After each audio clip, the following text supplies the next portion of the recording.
आकाश और उर्मिला की दोस्ती बचपन की थी। दोनों एक ही गांव के रहने वाले थे। उर्मिला एक मेहनती किसान की बेटी थी, जबकि आकाश खुशहाल खानदान का चिराग था। उसके बाबा की नौकरी शहर में थी। उन लोगों का रहन सहन भी शहर वालों जैसा था, लेकिन उर्मिला को शहरी और देहाती का फर्क ही मालूम न था। वो बस इतना जानती थी कि सब इंसान एक जैसे होते हैं। रहन सहन के अलग अलग होने से क्या होता है। आकाश के माँ बाप शहर में रहते थे, लेकिन वो अपने बूढ़े दादा की वजह से गांव में ही रहता था। उसको दादा से प्यार था और गांव में रहने की एक वजह और भी थी। दादा ने उसकी बहनों को भी शहर न जाने दिया था, जिसके साथ उसका बचपन बीता था। जब तक आकाश और उर्मिला बचपन की दहलीज में थे, उन पर भी कोई रोक टोक न थी। वो आसपास में खेलते, खेतों में घूमते फिरते, गन्ने तोड़ते और नहर पर जाते। लेकिन जब आकाश 13 साल और उर्मिला 11 साल की हो गई, तो बड़ों ने समझाया कि अब तुम लोगों का आपस में मेलजोल ठीक नहीं। इसलिए उर्मिला सिर्फ अपनी हमजोलियों से और आकाश अपनी उम्र के लड़कों के साथ मेलजोल रखेगा। ये पाबंदी अगर से दोनों को बुरी लगी, लेकिन वो थे तो इसी समाज के पले बड़े जहाँ रिवाज की पाबंदी की जाती थी। इसलिए उन्होंने अपने बड़ों की बातों को दिमाग में बैठा लिया और खुले में सबके सामने एक साथ खेतों को जाना और घूमना फिरना छोड़ दिया। उर्मिला के चारों भाई जवान थे। उसकी हमजोलियां खेतों में साग तोड़ने और अपने जानवरों के लिए चारा काटने जाती, लेकिन वो नहीं जाती थी, क्योंकि इस काम के लिए उसके भाई मौजूद थे। वो अब आकाश से भी ना के बराबर ही मिलती थी। हालांकि दिलों में बचपन की यादें तो मौजूद थी। नजदीक ही लड़कों का स्कूल था, सामने मैदान था जिसका एक हिस्सा उर्मिला के घर से सटा था। जब छुट्टी होती, आकाश और दूसरे लड़के मिलकर मैदान में खेलते। उर्मिला अपने घर की दीवार से उनको ग्राउंड में खेलता हुआ देखती रहती। एक दिन सब लड़के खेल रहे थे कि आकाश गिर पड़ा। उसको चोट लग गई। उर्मिला अपनी दीवार से मंजर देख रही थी। वो दौड़ी हुई आई और उसने आकाश को सहारा दिया। दोस्त के साथ मिलकर उसके सर का जख्म साफ किया और पट्टी बांधी। वो तकलीफ के कारण उठ नहीं सकता था। तभी उर्मिला घर गई और माँ को हालात बताकर अपने साथ ले आई, जिसने आकाश को सहारा देकर उठाया और उसे घर ले आई। जब वो कुछ ठीक हुआ तो घर चला गया। अब जब भी मौका मिलता, वो अपने बचपन के साथी से उसके जख्म के ठीक होने के बारे में पूछती। बरसों से पड़ोसी होने के नाते दोनों घरानों की औरतों और मर्दों का आपस में मेल जोल रहता था। उर्मिला अक्सर आकाश के घर उसकी बहनों के पास जा बैठती और बातें करती। आकाश की एक बहन बहुत अच्छी कढ़ाई जानती थी। यूं उर्मिला को उनके घर ज्यादा देर तक रुकने का बहाना मिल गया। वो अब कढ़ाई सीखने को उनके घर आने लगी, लेकिन हकीकत में वो अपने बचपन के साथी के दीदार के लिए यहाँ आती थी। उन्हीं दिनों गांव में बिजली आ गई। आकाश के दादा ने टीवी खरीद लिया। अब तो गांव की और भी लड़कियां टीवी देखने को उनके घर आने लगी। उर्मिला का भी ड्रामे देखने का मन करता। और ड्रामे के वक्त आकाश भी घर में होता, मगर वो एक दूसरे से बातचीत नहीं करते थे। बड़ों की इस नसीहत पर उनके सामने चुपचाप रहते कि अब बड़े हो गए हैं तो ज्यादा मेलजोल ठीक नहीं। दरअसल दोनों ही अपने घर वालों को शिकायत का मौका देना ना चाहते थे। एक खुशियों भरा रोशन दिन था। आकाश के चाचा विदेश से आ रहे थे। घर के सभी लोग काम में बिजी थे।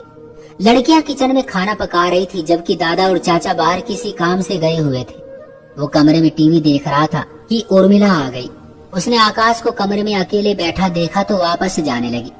तभी वो कहने लगा, उर्मिला क्यों वापस जा रही हो? देखो तो इतना अच्छा प्रोग्राम लगा हुआ है, आओ बैठो टीवी देखो। वाकई बहुत अच्छा प्रोग्राम लगा हुआ था। वो बैठकर टीवी देखने लगी।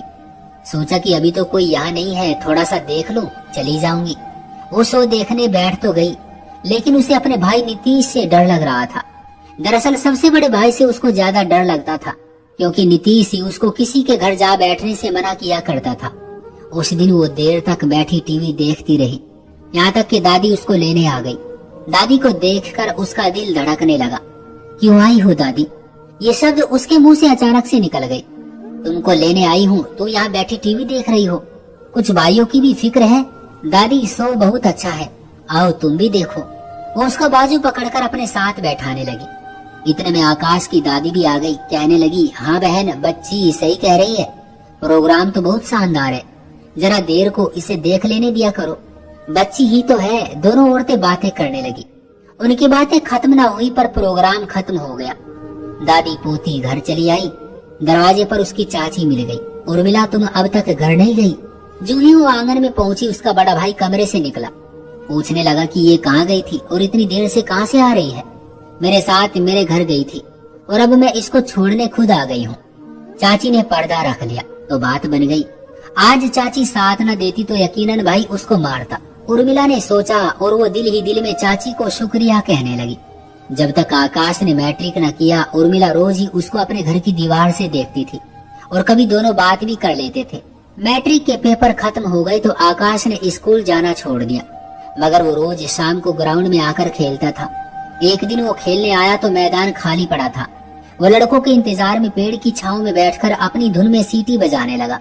सीटी की आवाज सुनकर उर्मिला के कान खड़े हो गए और वो दीवार के पास जाकर झांकने लगी। आकाश बोर तो हो ही रहा था। उसे झांकते पाया तो उठकर दीवार के पास चला आया और बातें करने लगा। पूछा कि काफी दिनों से टीवी देखने क्यों नहीं आती हो? अब तो ड्रामा भी बहुत अच्छा चल रहा है।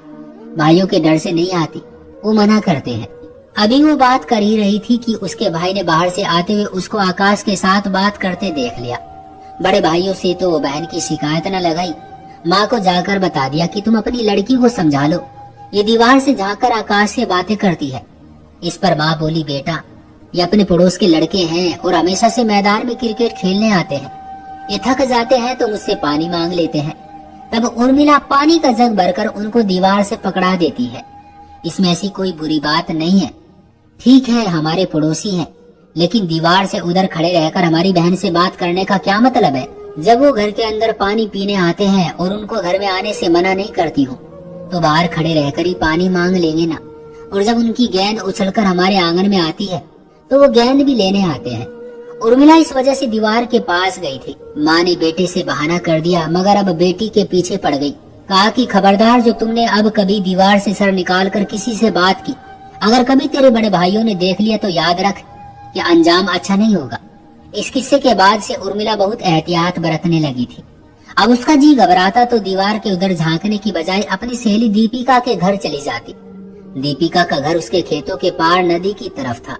उर्मिला के सारे भाई दिन भर अपने खेतों में काम करते। ऐसे में वो माँ को बताकर दीपिका के घर चली जाती। इत्तेफाक के आकाश के एक दोस्त सुमित का घर भी उसी तरफ था। आकाश भी अक्सर अपने उस दोस्त के घर चला जाता। इत्तेफाक से रास्ते में आकाश से मुठभेड़ हो जाती। दीपिका ऐसे वक्त में ढाल बन जाती और उन दोनों को बातें करने का मौका दे देती। एक बार दीपिका की माँ ने भी उर्मिला और आकाश को खेतों में बातें करते देख लिया। दीपिका को उसने बहुत डांटा कि ये लड़की इतनी दूर से तुम्हारे घर तुमसे मिलने आती है, या इस छोकरे से, मैं इसकी दादी से जाकर शिकायत करूंगी। तभी वो लड़ने घर पहुंची और दादी से कहा कि अपने पोते को संभालो, इसको मना करो कि वो मिट्ठू किसान की लड़की से रास्ते में बातें ना किया करे। अगर किसान के बेटों ने देख लिया तो वो तुम्हारे पोते की हड्डियों का चूरमा बना देंगे।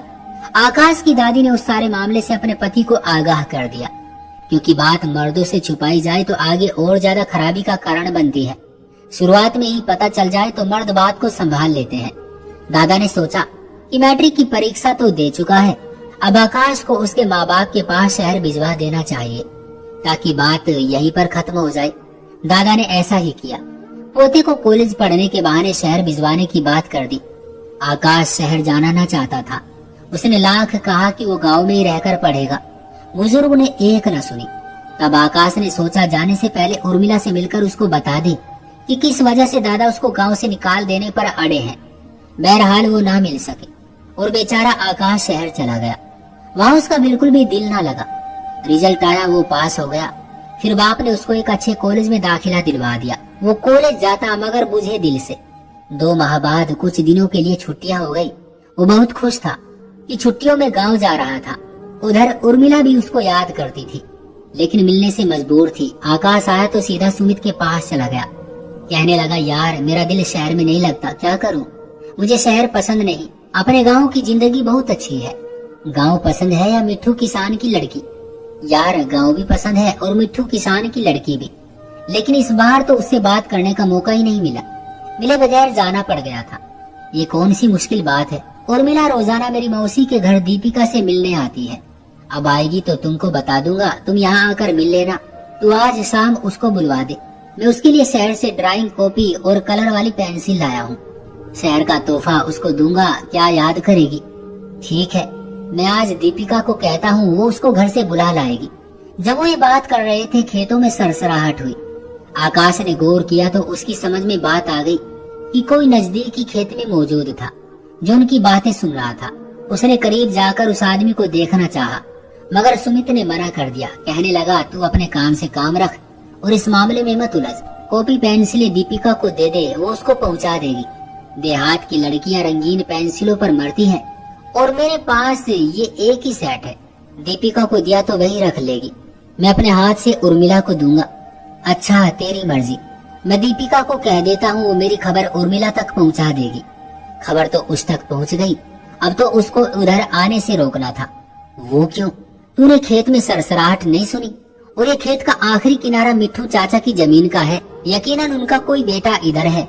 उसने अगर हमारी बातें सुन ली है तो यकीनन वो यहाँ आकर ताक लगाएंगे। आज उर्मिला को रोकना होगा, वो हरगिज इधर को ना आए। अच्छा, मैं दीपिका से कह देता हूँ। आकाश घर गया तो उसके दादा कहीं जाने के लिए तैयार थे। बोले, बेटा मैं अकेले यात्रा नहीं कर सकता, तू मेरे साथ शहर चल, 2-4 दिन में लौट आएंगे। यूं आकाश अपने दादा के साथ शहर चला गया, इस यकीन के साथ कि दीपिका अपनी सहेली के घर जाकर उसको मना कर देगी कि वो आज शाम को खेतों में ना जाए। ये सर्दियों के दिन थे, दीपिका के घर मेहमान आ गए। वो उर्मिला के घर उसको आगाह करने न जा सकी। उसने सोचा कि सुमित खुद इस मामले का ध्यान करेगा। इधर राजवीर का एक अहम केस लगा हुआ था जिसमें सुमित ने लाजमी गवाही देनी थी। उसने राजवीर को कहलवा दिया कि वो नहीं आ सकेगा, केस की अगली तारीख ले ले। राजवीर खुद उसके पास आ गया, कहा कि गवाही की ये बहुत जरूरी पेशी है, अभी वकील के पास चलो, मैं घंटा भर में तुमको वापस ले आऊंगा। दोस्ती से मजबूर होकर वो राजवीर के साथ चला गया, लेकिन वापसी में देर हो गई। वो उर्मिला को मना करने न जा सका। अब एक ही हल था कि वो खुद उस जगह बैठ जाए जहां उर्मिला ने आकाश से मिलने आना था। सुमित वहां जाकर बैठ गया और उर्मिला का इंतजार करने लगा। शाम से रात हो गई, तभी वो आती दिखाई दी। जो ही सुमित के करीब पहुंची, उसके भाइयों ने जो झाड़ियों में छिपे हुए थे उन पर हमला कर दिया। हमला नाकाम क्यों कर होता? 3 भाई ताक में बैठे थे और 3 कुल्हाड़ियां चली थी। उर्मिला के साथ सुमित बेकसूर सिर्फ लड़की को बचाने और आकाश का पैगाम उसे देने की वजह से मारा गया। काश वो आकाश की जगह वहां न बैठता। बेशक उर्मिला को खबर न मिलती, बेशक वो अकेली आती तो शायद उसके भाई उसे अकेला बैठे देखकर न मारते, या फिर जान से मारने की बजाय वैसे ही मारते हुए घर ले जाते। मगर अब तो सुमित पहले से मौजूद था और उर्मिला का आना यही यकीन दिलाता था कि वो रात के अंधेरे में घर वालों से छुपकर सुमित से मिलने आ गई है। आकाश तो बच गया, ईश्वर को उसको बचाना तय था, लेकिन दोस्त की जगह वो बलि चढ़ गया। हालांकि वो तो उर्मिला को बहन जैसी मानता था, तभी तो उसकी जान बचाना चाहता था। मगर जो जान लेने के इरादे से निकले थे उन्होंने देर ना की। इस पूरे किस्से में कहीं साबित नहीं होता कि कत्ल हो जाने वाले कसूरवार थे या उन्होंने कोई बड़ा जुर्म किया था, लेकिन देहात में लोग जरा से शक पर भी जान लेने पर तुल जाते हैं, विशेष रूप से जब मामला बेटी या बहन का हो। लेकिन ये भी हकीकत है कि लड़के और लड़की के तन्हाई में मिलने से गलती होता है, चाहे वो शहर हो या देहात। इसलिए जवान बच्चों पर नजर भी रखें, लेकिन ऐसे शक भी ना करें कि किसी की बिना किसी की गलती के जान चली जाए। क्या ख्याल है दोस्तों? अपनी राय कमेंट बॉक्स में जरूर दीजिएगा। वीडियो को लाइक कर दीजिए और चैनल को सब्सक्राइब कर लीजिएगा ताकि आने वाली वीडियो आपको तुरंत मिले। मुझे दीजिए अगली वीडियो तक इजाजत, तब तक के लिए धन्यवाद।